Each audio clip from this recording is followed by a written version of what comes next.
This video, I'm going to be sharing with you the 3 things you must give up to experience the shift in consciousness. These are going to be things that, if you start to give up, will radically transform your life. Welcome back to another video. My name's Aaron and I help people expand their consciousness. Now in this video, I'm going to be sharing with you those 3 things you must give up to experience the shift in consciousness. And when I say the shift in consciousness, this is something that is going to help you to see things from a higher perspective, from a new way of being. Think of it like your whole entire life, you may have been living in reaction to your environment.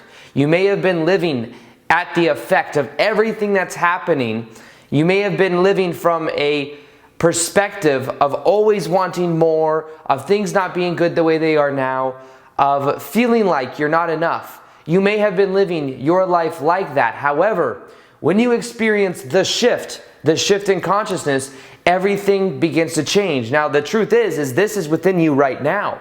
It's just a matter of becoming aware of it and starting to live from this centered part of you. So just to give this a little bit of context, the shift experience is something that I'm creating right now. The shift experience is also a metaphor for understanding how to create a shift in consciousness for yourself. However, the shift experience is also that of a program that I'm currently creating, as well as a movement that I am creating, and I'll be going around the world, going on tours, speaking about this and doing workshops on it. If you want to be the first to know about when the shift experience goes live, you'll see a link in the top of the description box below.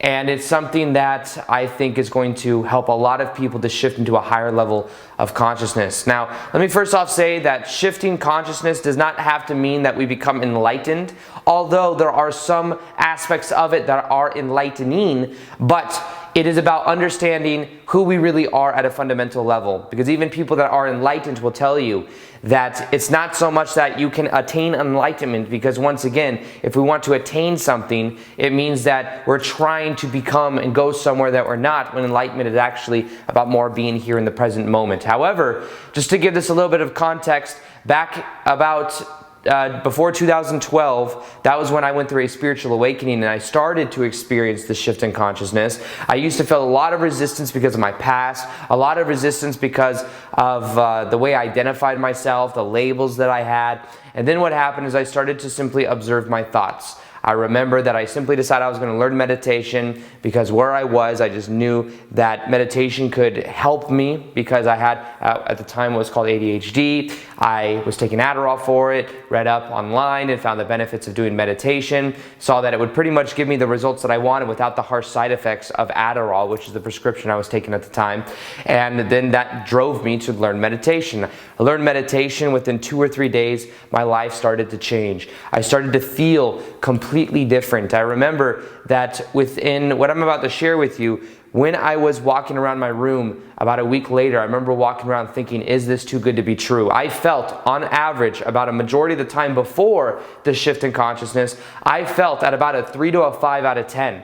And then what happened is I learned how to observe my thoughts. I learned how my beliefs were creating my reality. I learned how to become more present to the moment and to say yes to the present moment. And then all of a sudden, I feel like I'm at a majority of the time about a 7 or an 8 out of 10. I felt really good, and I thought that the feeling was going to go away. It never went away. It just became my natural set point. Now, of course, it still fluctuates. If I get frustrated, it still bobs down a little bit. But the emotions, the negative emotions I feel now are much higher than that of the positive emotions I would feel back in the day. So this is about raising the vibration, raising our vibrational state of consciousness, understanding that we are not just the ego. We live our whole life normally as the ego, and because of that, we experience more and more from that paradigm, from the paradigm of things happening to us, and that is when the shift begins to happen. So the first thing you must give up to experience this shift in consciousness is your story and beliefs that don't serve you. Your story and your beliefs that don't serve you. I used to have a story, and even now I explain this story so that every people have a reference experience that they can also go through a similar thing. But some people see me, and when I'm talking about, I used to be quote unquote the victim. I used to be at the effect of everything else because between the ages of 7 to 15, I had an abusive ex-stepmom in my life. And she's someone that has borderline personality disorder. She'd be very angry. My dad's a firefighter, so he was gone 24 hours a day. So me and my brother were left alone with her a lot of the time. She brainwashed us into not liking our mom, so we wouldn't see our mom that often. It was like me and my brother were just allowed to work outside all day. A lot of times we weren't allowed in the house. If we were, all we would do is we eat a bowl of cereal and then we'd eat a TV dinner at night. We weren't allowed to watch TV. If we wanted to watch TV, we had to sneak in the house. One of us would have the remote and would have the remote on the button for last, so that if somebody came home, we could put it back to the last channel, turn off the TV, run outside, pretend like we were outside the whole time. So that was the only time we were allowed to watch TV. We had to sneak watching TV.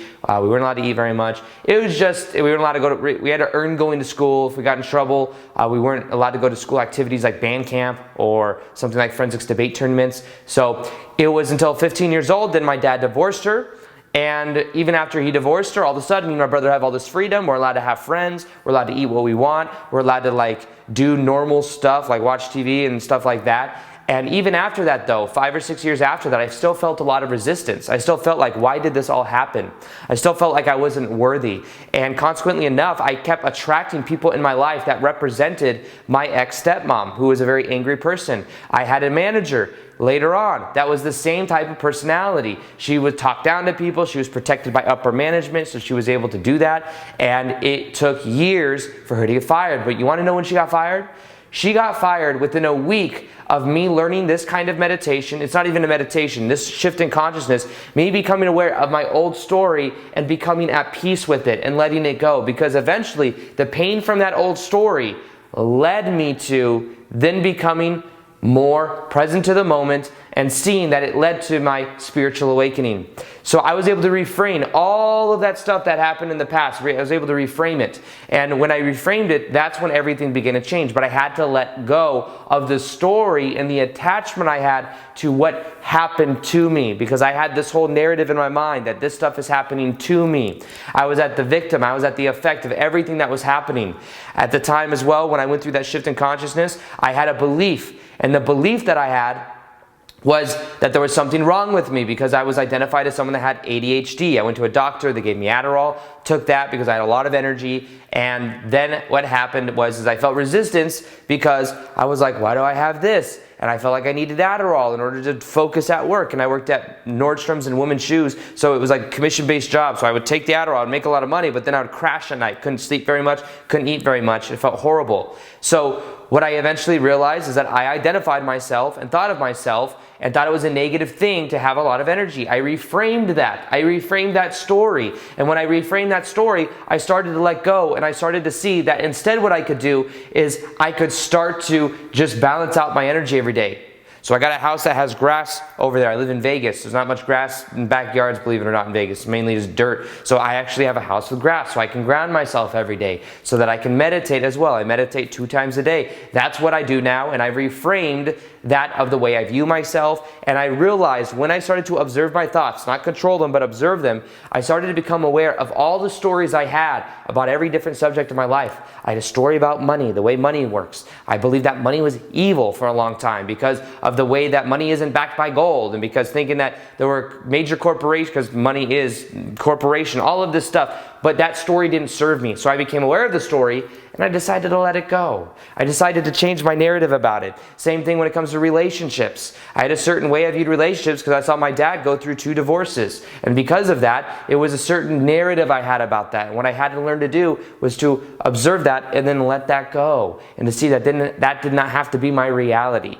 You know, that was something that really transformed my own life, is because I realized that beliefs create reality, that everything on the outside is a reflection of the inside. So when I became aware of the stories, it wasn't that I resisted the story, it was more so that I allowed the story to be there. And as I allowed it to be there and I allowed myself to feel the emotions that came up, it then started to dissipate. The power over it in the present moment started to dissipate. Oh, I am the way I am because of my past That is about understanding that you are who you choose to be in the present moment. The only time your past has power over you is if you haven't completed it yet, meaning you haven't felt the emotions of what happened, the emotions have been suppressed, then what you do is you bring those emotions up, you relive that experience, or what you do is you just let go of it. You understand it, you see that it served you, you're able to reframe it, and then you're able to let it go. So that's when things really begin to change. If I can share with you one belief that if you change can totally change your life, it would be simply know that you can shift from victim mentality into understanding that you create your own reality from your beliefs. That would be the main change, because if the world is happening to you, there's not much power. But if you shift into being present to the moment, understanding that you have the power based on the beliefs and the meaning you give things in life, that's where everything begins to change. Now, the second thing you must give up in order to experience the shift in consciousness is the ego's attachment to being right. Here is the truth about reality. Reality is a reflection of what we believe it to be. Now, normally we think that our beliefs, that our notions about life, is in a certain way, that it is a certain framework to it. That framework is based on reference experiences, or it's based on concepts. But here's the thing, we've never actually experienced a concept. We've only experienced something, but a lot of times we have these attachments to quote unquote what happened. For example, maybe when you were 6 or 7 years old, you experienced what you thought was a social trauma. You went and you peed your pants in front of class, for example. You experienced a social trauma. That's what you tell yourself for years and years and years, and the ego is so attached to it. Here's the truth of the matter though. You never actually experienced a social trauma. A social trauma is just a concept on the mind. It's just a concept. It's an idea. All that happened is you had an experience where you peed your pants. Anything else that we tag onto that is going to be the story, it's going to be the weight, it's going to be what causes the person to feel resistance in the present moment right now, even though that may have happened 20, 30 years ago. So this is about being aware of the attachment we have to the ego's perspectives. Also understand that the ego wants to be right. This is not about becoming right. This is about understanding that anything we believe to be true is reflected back to us. So whatever evidence we look for, we will find evidence of that. This isn't about what is right. This is about what is efficient, what is working. So instead of asking that question, what is true, what is untrue, understand that all truths are true. Meaning whatever somebody believes to be true will always be reflected back to them. That's why some people may have a certain belief, some people may have a different belief, and both people could be right, depending upon the perspective that you look from. So it's about understanding this is never a question of what is true or untrue. This is a question about what is efficient for you. It's a question about what is working for you. Does it work? Is it efficient? Because if it's not efficient, if it's not working, then maybe you choose to let it go. But understand that the ego always wants to be right. You see, the shift in consciousness is when we go from the ego to the higher self. And when we go and make that shift, everything changes. The ego always wants more. The ego is identified with the past. The ego wants to be right. Most people have walked around their whole entire life trying to be right, trying to justify where they are, trying to keep the same tapes playing over and over again. The ego's job is to keep you to survive. That's it. The ego just wants to survive. And most people have been living their whole entire life as the ego. Even as I speak right now, you might be asking yourself, how does this apply to me? What does this all mean? The me that you're trying to figure it out from may be the ego. And what I'm encouraging you to do is to be aware of it and to make the choice to observe that. You move from the ability to go into the observation mode. When you go into the observation mode, everything begins to change. Because you move from the seat of the ego, from everything's happening to me, to what does all this mean? What can I get out of all of this? And to just being present to the moment. Whatever you get from this video, you get. That's it. Doesn't have to be something that is put on a pedestal. It doesn't have to be something that has to be figured out right now. Just absorb the information. You see, a shift in consciousness is about understanding your ego. Not in a negative way, not like, the ego's bad, the ego's horrible. Just be aware that it's one aspect. It's the part of you. It's the avatar. It's part of your life experience. At a higher level of consciousness, you are unconditional love and bliss. That is who you are. But when we come to earth, when we incarnate, what happens is we have these experiences where we identify with what's happening. We have these experiences that lower our vibrational frequency. We have these experiences of social conditioning. And that bogs us down into a level of consciousness to where then things are happening to us. We identify with this reaction mode. We identify with being at the effect, and then we go around thinking that that's the way the world is. You see, the shift in consciousness is about going from buying in and agreeing to the notions and the beliefs about reality that you have adopted, and then simply deciding that you are going to make your own. How do you relate to life? Not how does everyone else relate to life and how did you learn, but how do you relate to life? Reality is what you believe to be true. Reality is just a reflection. And the more we realize how malleable life is, the more malleable life will become. So it's about having that awareness. Now, the third thing you must do to experience the shift in consciousness is to move from having and doing into being. Have, do, be. These are the three things. Normally what people think is once I can have something, then I can do something, then I can be something. Or, once I can do something, then I can have something, then I can be something. And we all have it all mixed up. We think that's the way reality works. In actuality, it works the other way around. You must first be the way you prefer to be and be present to the moment. Then you can have and do that which you want. So this is just about turning that around, because this is the difference. If we flip that around, the ego wants to do and have. The ego says, I want to do this, I want to have this. And the ego is then trying to do it. And if you're trying to do it, you are emphasizing that you are not currently there. And in that emphasizing that, you feel resistance. You are also saying no to the present moment, because if you want to have or do something, you are saying that over there is better than over here. Now the key is saying yes to the present moment and choosing to first off be in the present moment, and then be the way that you prefer in the present moment right now, and then you can have and do whatever you want. But we must flip the script. This isn't necessarily just that of fake it till you make it or act as if, although it could be, but it's saying yes to the present moment as well. It is not resisting the present moment. If you don't have a lot of money in your life and you want more money, do not try to have or do in order to get there. Say yes to whatever you've currently created. Say yes to it, and as you say yes to whatever you've created, you can be present to the moment, and then you can be the way that you prefer. It's just one extra step. The extra step is saying yes to the present moment. Absorbing the present moment. Being. And when you are being the way you prefer to be, that's where things begin to change. I could say, I want to have 1 million followers and subscribers on social media. I want to have that. I want to do and travel the world and speak. Now, those might be desires I have. But I must first be that which I prefer to be. I must first soak in the moment. Say yes to what is right now. Make daily videos, because that version of me is what I am doing. And embody the present moment right now.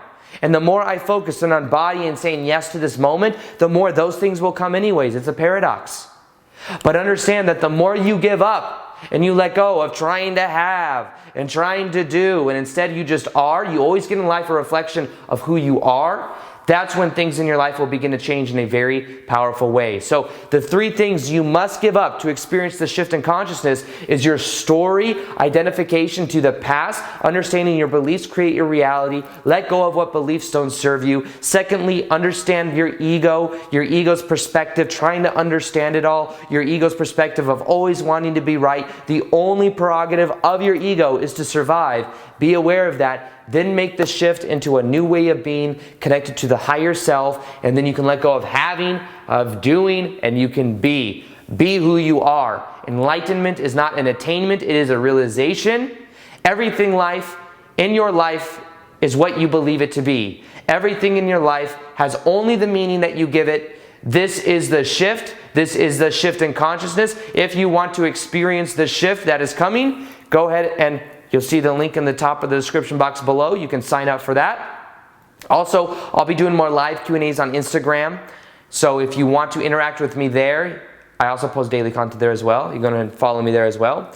Other than that, I hope you enjoyed this video. Feel free to like this video if you liked it. Subscribe if you haven't already. Hit the little notification gear next to the subscribe button so that you can see the daily vids that I do. And other than that, as always, peace, much love, and namaste.